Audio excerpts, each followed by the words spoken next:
The single message: you're not alone. You are not alone. As long as the United States stands, and we will stand forever, we'll not let you ever be alone. Most importantly, I know the recent terrorist assault on the people of this nation has left a deep, deep wound. More than 1,300 innocent Israelis killed, including at least 31 American citizens, by the terrorist group Hamas. Hundreds of young people at a music festival. The festival was for peace, gunned down as they ran for their lives. Scores of innocents, from infants to elderly grandparents, Israelis and Americans, taken hostage. Children slaughtered, babies slaughtered, entire families massacred. Rape, beheadings, bodies burned alive. Hamas committed atrocities that recall the worst ravages of ISIS, unleashing pure, unadulterated evil upon the world. There's no rationalizing it, no excusing it, period. The brutality we saw would have cut deep anywhere in the world, but it cuts deeper here in Israel. October 7th, which was a sacred Jewish holiday, became the deadliest day for the Jewish people since the Holocaust. It has brought to the surface painful memories and scars left by millennia of anti-Semitism and the genocide of the Jewish people. The world watched then, it knew, and the world did nothing. We will not stand by and do nothing again. Not today, not tomorrow, not ever. To those who are living in limbo, waiting desperately to learn the fate of a loved one, especially to families of the hostages, you're not alone. We're working with partners throughout the region, pursuing every avenue to bring home those who are being held captive by Hamas. I can't speak publicly about all the details, but let me assure you, for me, as the American president, there's no higher priority than the release and safe return of all these hostages.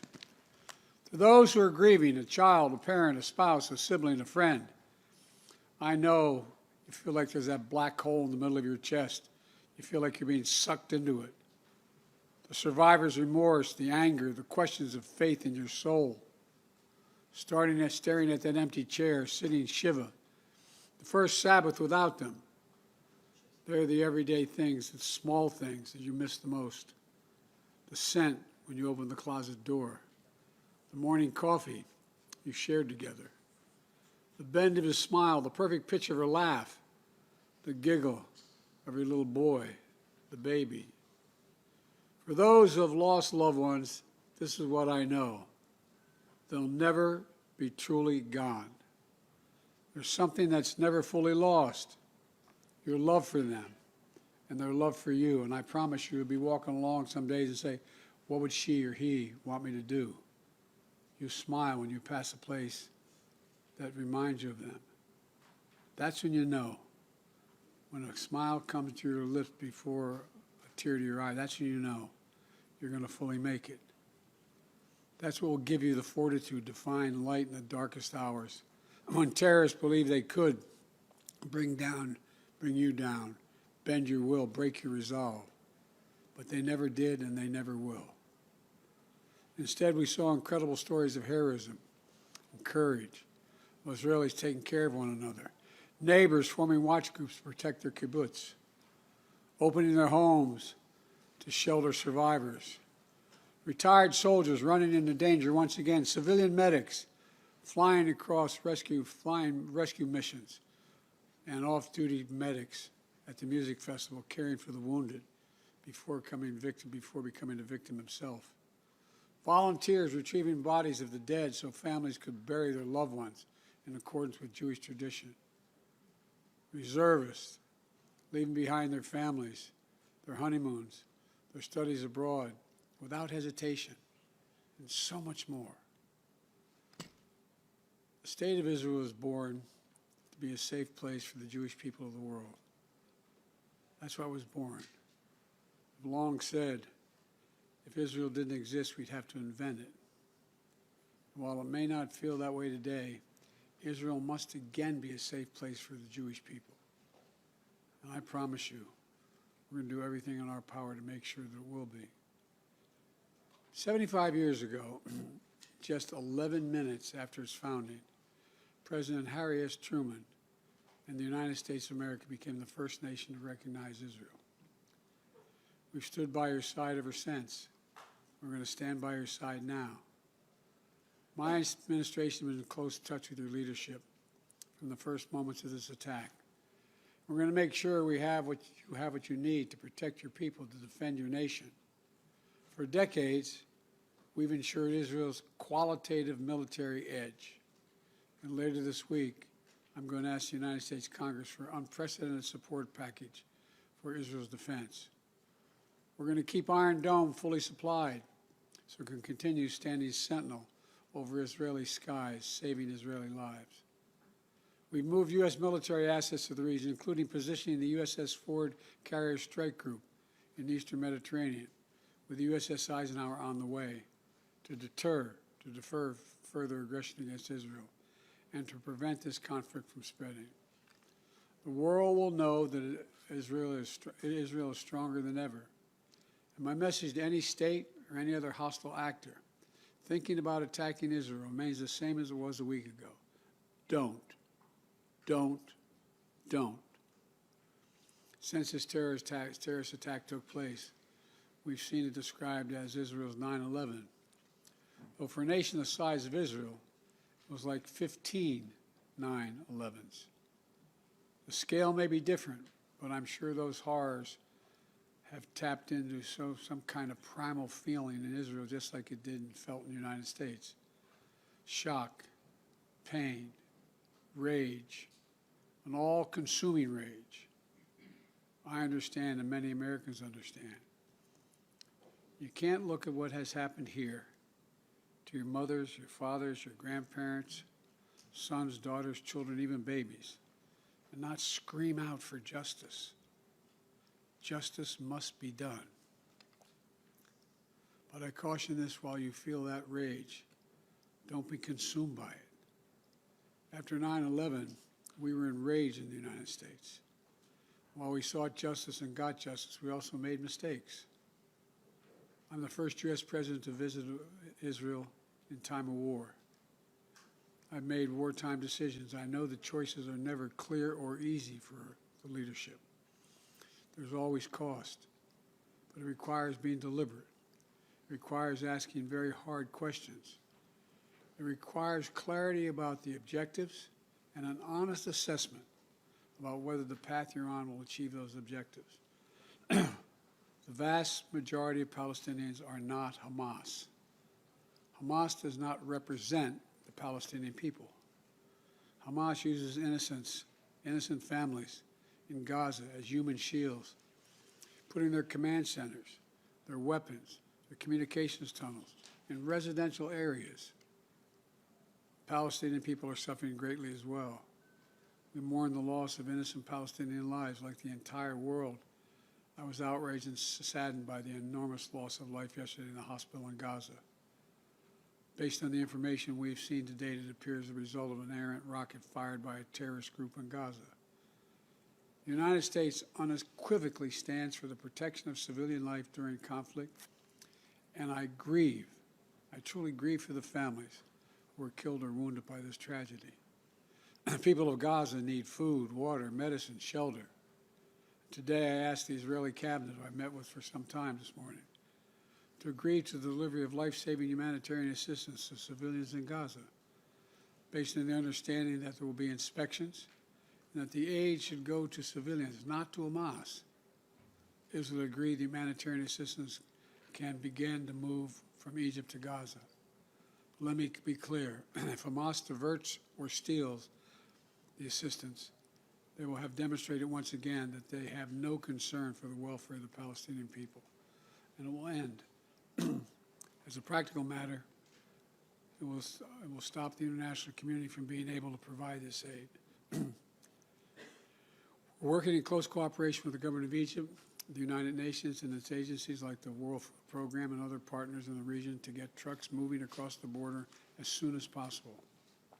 Separately, I ask Israel that the global community demand that the International Red Cross be able to visit hostages.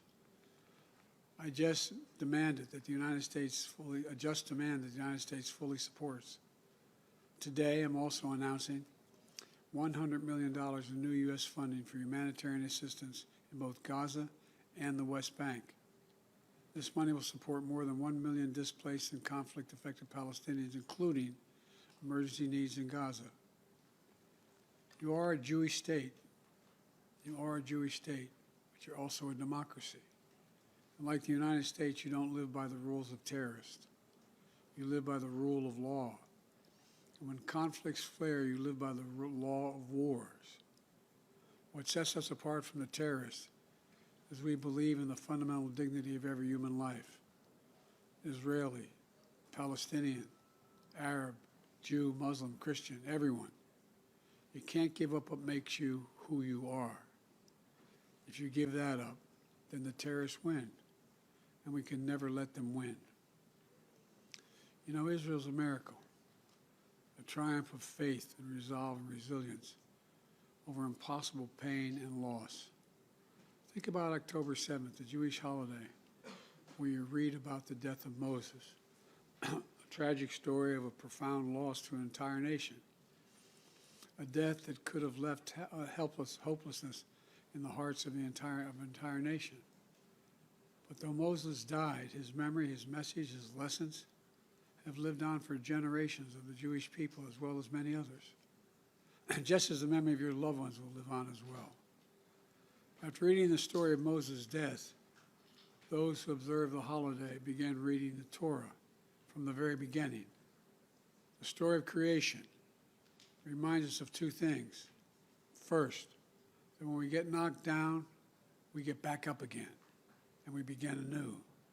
And second, when we're faced with tragedy and loss, we must go back to the beginning and remember who we are. We are all human beings, created in the image of God with dignity, humanity, and purpose. In the darkness, to be the light unto the world is what we're about. You inspire hope and light for so many around the world. That's what the terrorists seek to destroy. That's what they seek to destroy. Because they live in darkness, but not you, not Israel. Nations of conscience like the United States and Israel are not measured solely by the example or power. We're measured by the power of our example. That's why, as hard as it is, we must keep pursuing peace. We must keep pursuing a path so that Israel and the Palestinian people can both live safely, in security, in dignity, and in peace. For me, that means a two-state solution. We must keep working for Israel's greater integration with its neighbors. These attacks have only strengthened my commitment and determination and my will to get that done. I'm here to tell you the terrorists will not win. Freedom will win. So let me end where I began. Israel, you're not alone. The United States stands with you. I've told the story before, and I'll tell it again, of my first meeting with an Israeli prime minister 50 years ago as a young senator. I was sitting across from Golda Meir at her desk in her office. And she had a guy who later became prime minister, sitting next to me, just before the 1973 Yom Kippur War. And she flipped the maps up and down, telling me how bad things were and how terrible they were. All of a sudden, she looked at me and she said, "Would you like a photograph?" I looked at her. She got up from her desk and walked out into that hallway. I think it's marble flooring. Walked out in the hallway. We walked out and there were a bunch of photographers standing in front of us. We were standing shoulder to shoulder. Without her looking at me, she said to me, knowing I'd hear her, "Why do you look so worried, Senator Biden?" And I said, "Worried? Like, of course I'm worried." And she looked at me and she didn't look. She said, "We don't worry, Senator. We Israelis have a secret weapon. We have nowhere else to go." Well, today, I say to all of Israel, the United States isn't going anywhere either. We're going to stand with you. We'll walk beside you in those dark days. And we'll walk beside you in the good days to come. And they will come. as you say in Hebrew, which I'm not going to attempt to do because I'm such a terrible linguist, I'll say it in English. The people of Israel live. The people of Israel live. Israel will be safe, secure, Jewish, and democratic state today, tomorrow, and forever. May God protect all those who work for peace. God save those who are still in harm's way. Thank you very much. Mr. President, what is your red line that would prompt U.S.